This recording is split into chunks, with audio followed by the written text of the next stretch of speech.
మీలో ఉన్న నిగూఢమైన శక్తిని, మీలో ఉన్న అణగారిన శక్తిని బద్దలు కొట్టి బయటికి తీసే నాయకత్వం కావాలి ఇక్కడ. ఆ నాయకత్వం ఈరోజు మీరు మీరు ఇచ్చారు. మీరు కుటుంబ ప్రభుత్వం దగ్గర మీకు అండగా నిలబడ్డారు. లా అండ్ ఆర్డర్ ఒకటి.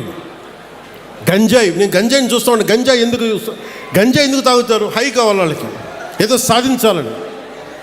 యువతకు నేను ఇదే చెప్తున్నాను, జెన్జీ యువతకి. గంజాయి మత్తులో మీరు వెళ్తున్నారు అని వీరని కాదు, జస్ట్ చేసేవాళ్ళకి చెప్తున్నాను. మీరు get in to martial arts నేర్చుకోండి. కొట్లాడి బాక్సింగ్ నేర్చుకుని తిరగండి, పరిగెట్టండి. మీకు going to some kind of sports.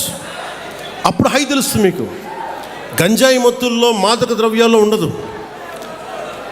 చాలా ఫ్రస్ట్రేషన్స్ ఉంటాయి మీ అందరికీ. నాకు ఫ్రస్ట్రేషన్స్ ఉండే 20s. నేను దాన్ని ఛానలైజ్ చేశాను. మార్షల్ ఆర్ట్స్కి వెళ్ళాను. నేను ఒక్కడిని ఒక నిర్ణయం తీసుకొని నన్ను డిసిప్లిన్ చేసుకుంటే ఈరోజు నాకు ఇంతమంది నిలబడ్డారు. మీలో ఒక్కొక్కడు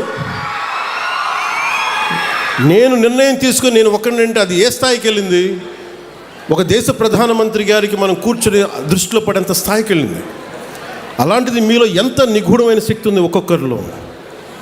నేను మిమ్మల్ని కోరుకునేది, మిమ్మల్ని పథకాల పేరు మీద మిమ్మల్ని మెత్తని వ్యక్తులుగా చేయడానికి నాకు ఇష్టం లేదు. నాకు పథకాలు మీరు నడిచే వరకే. మీరు ఒకసారి మీ స్వయం శక్తి మీద మీకు నడిచారా, ఎవరి అవసరం రాదు, రాకూడదు కూడా. అలాంటిది మీరు గుర్తుపెట్టుకుని, నేను దేహి అంటే బాగుంటుందా మీకు? నేను అవసరం ఒకసారి అడుగుతేమో, కానీ రోజు దేహి అంటే ఒకరోజు ఇస్తారు, 2 సంవత్సరాలు ఇస్తారు, 3 సంవత్సరాలు ఇవ్వకపోతే ఏం చేస్తాం మనం? అందుకని నేను కోరుకుంటుంది ఏంటంటే, భవిష్యత్తులో నిజమైన అభివృద్ధి భారతదేశానికి, ఒక ఆంధ్రప్రదేశ్కే కాదు. ఉదాహరణకి నేను వెళ్ళి మన మంత్రివర్గం అందరితో మీటింగ్ చేశాను. మీటింగ్ చేస్తే ఈరోజు వాళ్ళు చాలా గొప్పగా ఆర్భాటంగా 5 లక్షల ఉద్యోగాలు ఇచ్చామని చెప్పి సచివాలయాలని చెప్పారు పోయినసారి.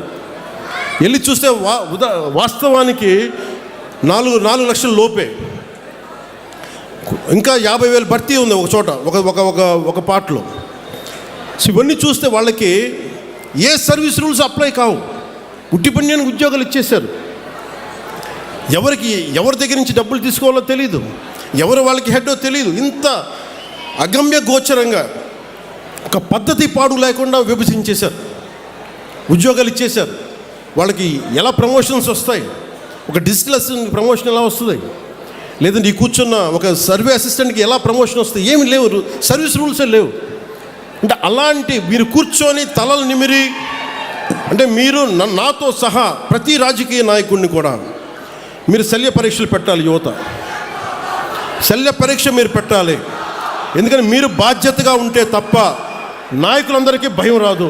నాతో సహా ముఖ్యమంత్రి గారు కానీ నేను కానీ శాసనసభలో ఇదే చెప్పాం. మేము తప్పు చేస్తే మేము బాధ్యత వహిస్తాం. మాతో కూడా ఎవరిని ఎవరు ఉపేక్షించేది లేదు. అండ్ మేము దానికి అకౌంటబిలిటీ తీసుకుంటా ఉన్నాం. ఇది సాక్షాత్తు శాసనసభలో చెప్పాం. మేము శాసనసభలో ఏం మాట్లాడినా అది ఒక శాసనమే అవుతుంది. సో మేము తప్పు చేసినా, గౌరవ ముఖ్యమంత్రి గారు కూడా చెప్పింది, మేము ఎవరైనా తప్పు చేసినా శిక్ష మాకు కూడా పడాల్సిందే. అలాంటిది ఎమ్మెల్యేల పనితీరు మీద కావచ్చు, కూటమి నాయకుల పనితీరు మీద కావచ్చు, మీరు ఓట్లేశారు, మీరు అడగాల్సిన అవసరం ఉంది. మీరు అలాగే ఒకటి, మీకు హక్కు ఉండాలి అంటే మీరు బాధ్యత కూడా చూపించాలి. రాజ్యాంగం ఈ రోజున కాన్స్టిట్యూషన్ డే, ఈ రోజున రాజ్యాంగ దినోత్సవం. రాజ్యాంగ దినం మనం ఏం చెప్తాం? రాజ్యాంగ దినోత్సవం మనకి మన ఫండమెంటల్ రైట్స్, నీ ప్రాథమిక హక్కులు, నువ్వు right to live, right to educate, ఇవన్నీ ఉంటాయి. అలాగే నీ బాధ్యతలు ఏంటి? అలాగే నేను ప్రతి పౌరుడు కూడా బాధ్యత ఏంటి? ఇక్కడున్న జెన్జీ యువతను అడుగుతున్నాను, మీ బాధ్యత. సమాజం పట్ల మీకు బాధ్యత ఉంది, దేశం పట్ల మీకు బాధ్యత ఉంది, ఈ సంస్కృతి పట్ల మీకు బాధ్యత ఉంది. ఇవన్నీ మీరు నిర్వర్తించగలిగితే మీకు అప్పుడు హక్కు వస్తుంది. మీరు నిలబడితే ఇంకొక నిలదీసే హక్కు మీకు వస్తుంది. ఈ రోజున, ఈ రాజ్యాంగ దినోత్సవం రోజున ఒకటే ఒక సందేశం నాది. మీరు నిలబడితే, మీరు మీ ఆశయాలకి మీరు నిలబడి మీ బాధ్యతల్ని మీరు నిర్వర్తిస్తే ప్రతి ఒక్క పొలిటికల్ వ్యవస్థలో ఉండే ప్రతి ఒక్కరిని, వార్డు మెంబర్ దగ్గర నుంచి ఎంత పెద్ద స్థాయి నాయకుడి దగ్గరికైనా సరే నిలదీసే హక్కు మీకు వస్తుంది. అది మర్చిపోకండి. ఇది నేను ఎందుకు ఇంత ధైర్యంగా చెప్తున్నాం మేమందరం కుటుంబ ప్రభుత్వం తరపున అంటే, మేము ఈ దేశం బాగుండాలి.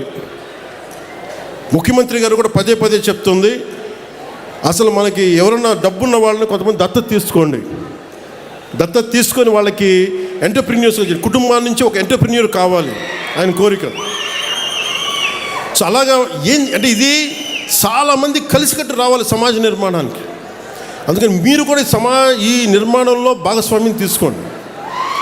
నేను మళ్ళీ 14 రోజుల తర్వాత మళ్ళీ రాజోలు వస్తాను. నేనేం చెప్పాను అధికారులకి,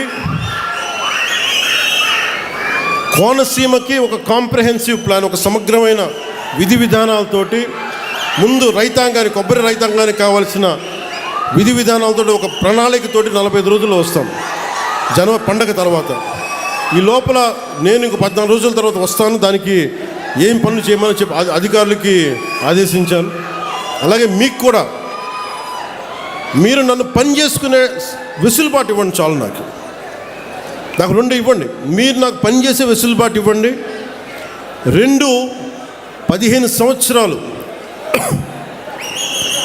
ఒక కొబ్బరి చెట్టును కాపాడుకుంటే అది ఇంటికి పెద్ద కొడుకు అంటారు.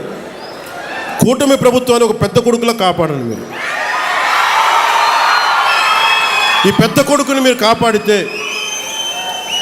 పెద్ద కొడుకు మీకు భవిష్యత్తు ఇస్తారు. ఇది రాజోలు తాగదు, కోనసీమ తాగదు, ఆంధ్రప్రదేశ్ తాగదు, దేశంకి వెళ్తుంది. మీరు అంటే అదే చెప్తున్నాను, రాజోలు నుంచి మొదలైన ప్రయాణం పైదాకా వెళ్ళాలి.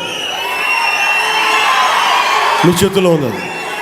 నాకు ఇవ్వగలిగేదల్లా, నేను మిమ్మల్ని నమ్మాను, మీకోసం నిలబడతాను. నేను అద్భుతాలు రాత్రికి రాత్రి చేస్తానని చెప్పను. రోడ్లు రాత్రి వేయలేము, కానీ మీకోసం నిలబడతాం. మీకు ఏదైనా సమస్య ఉంటే మీరు పాలు పంచుకోవాలంటే నన్ను పవన్ కళ్యాణ్ అవసరం లేని స్థాయిలో దేశం ఉండాలి. పవన్ కళ్యాణ్ అవసరం లేని స్థాయిలో రాజోలు ఉండాలి. నేను వస్తేనే సమస్య తీరుద్దంటే తప్పు కదా. వ్యక్తి సెంట్రిక్, పర్సనల్ సెంట్రిక్ డెమోక్రసీ అయిపోయిందని dangerous. It should be citizen centric democracy. అక్కడున్న ఆడపిల్ల నాకు పని అవ్వట్లేదంటే మీరు ధైర్యం వెళ్తే మీరు గొంతు తెరిస్తే పని అయిపోవాలి మీకు. అది కదా మీకు రాజ్యాంగం ఇచ్చింది. దానికోసం పవన్ కళ్యాణ్ కోసం వెయిట్ చేయకర్లా, ఇంకో అధికారి కోసం వెయిట్ చేయకర్లా, ఇంకో మంత్రి కోసం వెయిట్ చేయకర్లా. ఎప్పుడైతే ప్రజలు చాలా బలంగా ఉంటారో నాయకులకు భయం వేస్తుంది. You have to become an vote bank. చూడండి, గత ప్రభుత్వం మళ్ళీ ఏం మాట్లాడుతున్నారు, మేము భవిష్యత్తులో ఇవి చేస్తాం ఉన్నారు. మీకు 5 సంవత్సరాల సమయం ఇస్తేనే మీరు ఏం చేయలేకపోయారు. రాష్ట్రాన్ని ఇంత అస్తవ్యస్తంగా చేశారు. ఇంకొకసారి మీరు వస్తే ఏం జరుగుద్ది? అదే వద్దని చెప్పి మనం ప్రజలు పక్కన పెట్టారు. ఈ రోజుకి వాళ్ళు తీరుతేనే మార్చుకోవట్లేదు. చాలా తక్కువ సార్లు గత ప్రభుత్వం గురించి మాట్లాడతారు.